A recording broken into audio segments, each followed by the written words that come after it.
नमस्कार, बीएमटिच नेपाली युट्युब च्यानलमा तपाईहरुलाई स्वागत छ। म मनिष राईमाझी।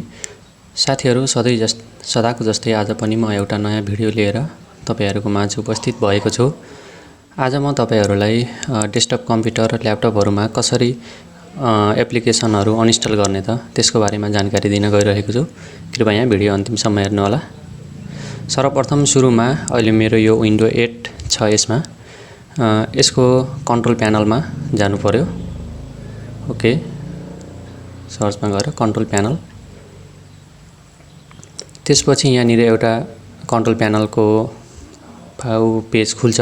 त्यसपछि यहाँनिर प्रोग्राम्स भनेर छ, अनइन्स्टल प्रोग्राम भनेर जुन त्यहाँ एउटा देखाइरहेको छ, त्यसमा क्लिक गर्नुस्। त्यसपछि यहाँनिर तपाईको कम्प्युटरमा भएको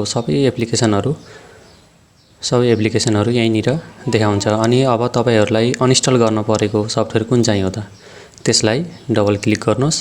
जस्तै अहिले मैले यहाँ एनिमेटेड सीसी 2018 यो सफ्टवेयरलाई मैले अनइन्स्टल त गर्दैन, कसरी गर्ने भनेर देखाउँछु। डबल क्लिक गर्नुस् त्यसलाई।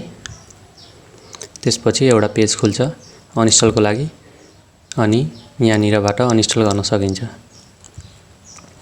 अहिले मैले यसलाई अनइन्स्टल त गरेन, यहाँनिरबाट हामीहरुले अनइन्स्टल गर्न सक्छौं। हस्त साथीहरु, यस्तै टेक्निकल भिडियोहरुको लागि हाम्रो च्यानललाई सब्स्क्राइब गर्न नभुल्नु होला। अर्को भिडियो लिएर म फेरि आउने छु। हस्त धन्यवाद।